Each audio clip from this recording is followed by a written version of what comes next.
Yep, this is part two of exposing the Vaticanus Citadel, which is the home where the Pope stays and lives, the false prophet, who is of a number 666. In Latin, it is referred to as Vicarius Filii Dei, and he is the man of sin that Thessalonians talk about. And in this way, he and the Roman Curia make diplomatic ties with the political systems of Europe and the entire world.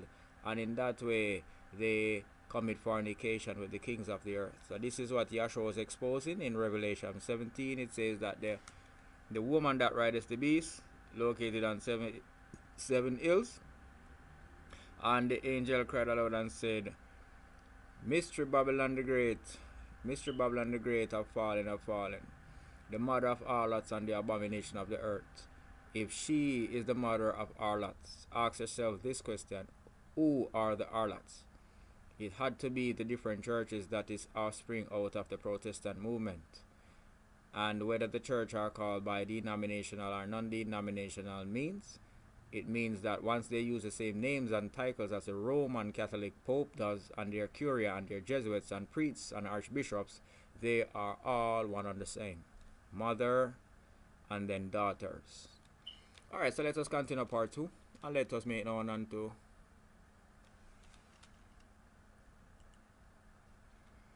let us make known what we have to make known.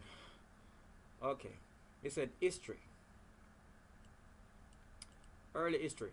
The name Vatican was already in use in the time of the Roman Republic for a marshy area on the west bank of the Tiber Cross from the city of Rome.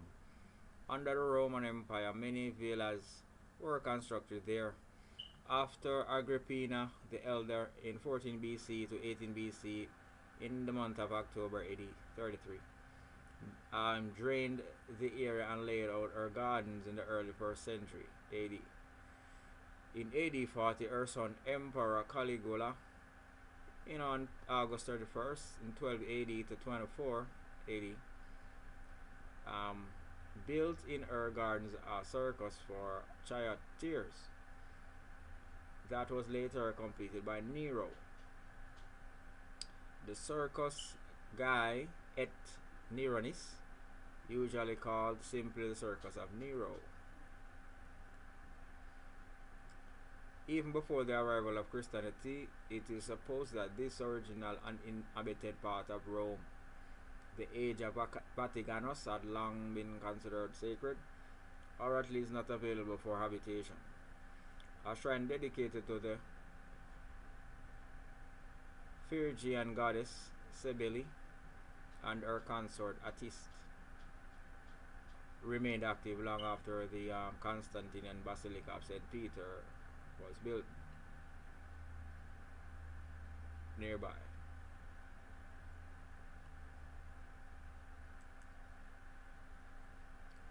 Alright, this is the obelisk. The Vatican obelisk was originally taken from Egypt by Caligula. Let us click on this little fallen angel, son of the fallen angels. Let's click on his name and look at what it's saying about him. Caligula.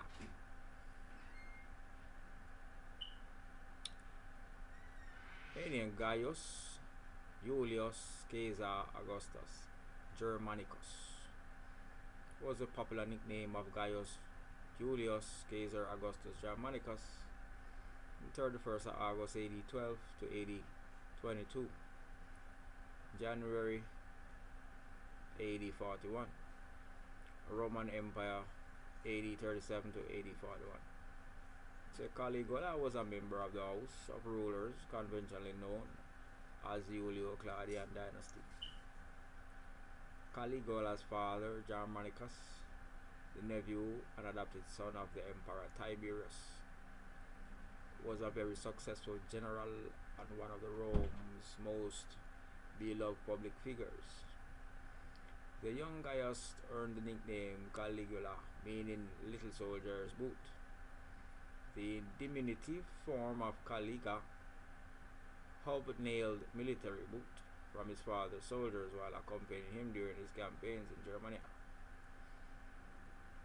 This is the fallen angel image of the man that they call Caligula. He is one of the enemies of Yeshua, and he is one of the enemies of the apostles and the disciples, and also enemy of our race.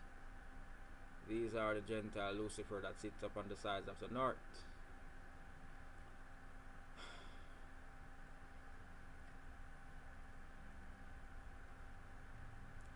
There are very few surviving sources about the reign of Emperor Caligula, although he is described as a noble and moderate ruler during the first 6 months of his reign. After this, the sources focus upon his cruelty, sadism, extravagance, and sexual perversity, presenting him as an insane tyrant. While the reliability of these sources is questionable, it is known that during his brief reign, Caligula worked to increase the unconstrained personal power of the emperor, as opposed to countervailing powers within the participate. He directed much of his attention to ambitious construction projects and luxurious dwellings for himself. He initiated the constructions of two aqueducts in Rome, the Aqua Claudia and the Anio Novus. During his reign, the empire annexed the kingdom of Mauritania as a province. And he said that this guy here, he said that he is his biography here in brief. Let me move this part back right to the middle here. This is the enemy here, one of them. Alright, said that he is a predecessor of Tiberius, great uncle, and his successor is Claudius, his uncle. And his spouse is Junia Claudilla, and Lavia Aristilla, and Lolia Paulina, and Millenia Casadnoia, and his issue is Julia Drusilla, and Tiberius Gemellus, his adoptive son. And said his full name is Gaius Julius Caesar Augustus Germanicus, and he's of the house of Julio Claudian dynasty, and his father is called Germanicus. His mother is Agrippina the elder, and he is born on the 31st of Augustus, month 12, in the Atium and Anzio and Nettuno, Italy. He died January or Janus 24th, AD 41 at age 28 at Palatine Hill, Rome. And his burial was at a mausoleum of Augustus in Rome, and his religion was Roman paganism.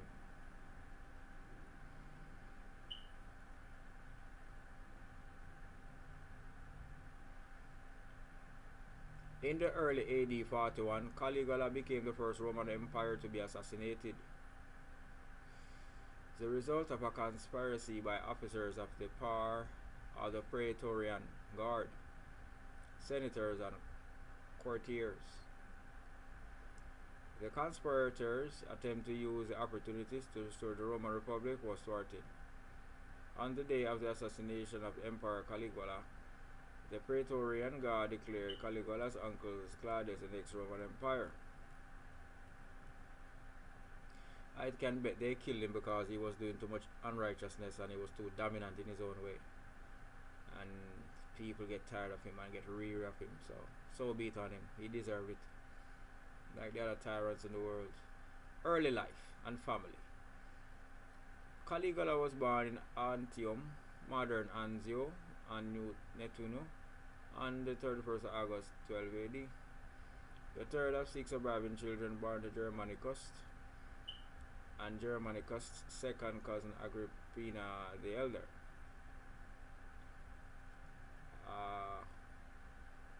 So this is what they call a royal family here, the inbreeding of one another flesh, in terms of cousin going to cousin and second cousin to second cousin. And that is what they used to establish a royal family, a bunch of family violators, sexual violators. Gaius' brother were Nero and Drusus.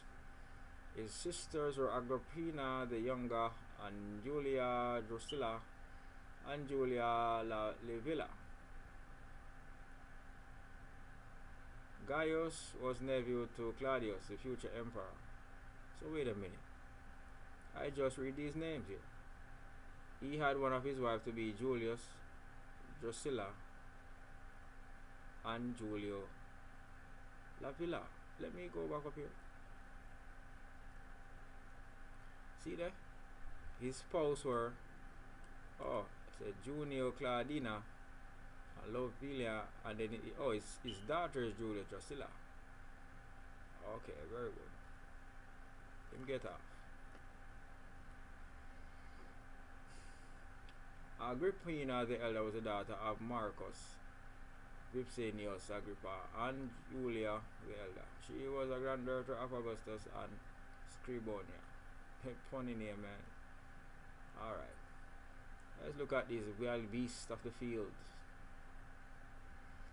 So this is what they call an aquila. This is a leather sandals like things that they strap onto their feet to protect them tender Gentile feet from being cut. Caligua. This is what they call a caligua. As a boy of just 2 or 3, Gaius accompanied his father Germanicus on campaigns in the north of Germania. The soldiers were amused that Gaius was dressed in a miniature soldier's uniform, including boots and armor. He was soon given his nickname Caligula, meaning little soldier's boot. In Latin, after the small boots he wore as a part of his uniform. Gaius, though, reportedly grew to dislike this nickname. They call you small things, boy. Must small you up. Suetonius claims that Germanicus was poisoned in Syria by an agent of Tiberius who viewed Germanicus as a political rival. After the death of his father, Caligula lived with his mother until her relations with Tiberius deteriorated. Tiberius would not allow Agrippina to remarry for fear of her husband would be a rival. Agrippina and Caligula's brother Nero were banished in 29 AD on charges of treason. The adolescent Caligula was then sent to live first with his great-grandmother and Tiberius' mother, Livia. Following Livia's death, he was sent to live with his grandmother, Antonia. In 30 AD, his brother Drusus Caesar was imprisoned on charges of treason, and his brother Nero died in exile from either starvation or suicide. Suetonius writes that after the banishment of his mother and brothers, Caligula and his sisters were nothing more than prisoners of Tiberius under the close watch of soldiers. In 31 AD, Caligula was remanded to the personal care of Tiberius on Capri, where he lived for 6 years. To the surprise of many, Caligula was spared by Tiberius.